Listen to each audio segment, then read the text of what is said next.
एक बार मीना और टीना दो सहेलियां काफी अरसे बाद मिली। दोनों बैठकर आपस में बातें करने लगी। मीना बोलती है, जब तेरा तलाक हुआ था तो एक ही बच्चा था और अब तीन कैसे हो गए।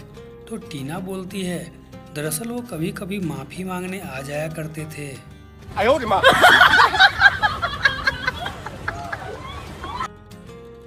एक बार पति और पत्नी अदालत में तलाक का मुकदमा लड़ रहे होते हैं, पर अदालत एक सवाल पर आकर एक मत नहीं हो पाती कि बच्चे को किसके साथ दिया जाए।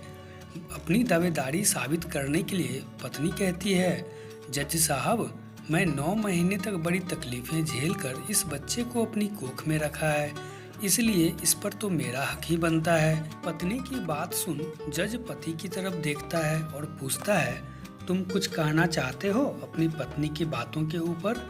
जज की बात सुन पति अपनी कुर्सी से उठता है और कहता है, जज साहब, एक बात बताइए, मैंने कोल्ड ड्रिंक्स की मशीन में 1 रुपया डाला और उसमें से एक बोतल कोल्ड ड्रिंक्स निकल कर आती है, तो बताइए वो कोल्ड ड्रिंक्स किसकी हुई, मेरी हुई या उस मशीन की हुई।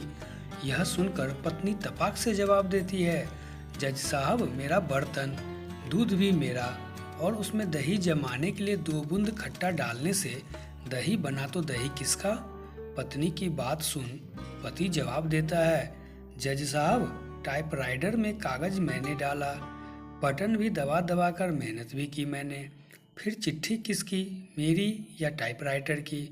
दोनों की बात सुन सुन कर जज परेशान हो जाता है और गुस्से में झुंझला कर बोलता है, अगर तू चिट्ठी हाथ से ही लिख लेता तो यह नौबत नहीं आती।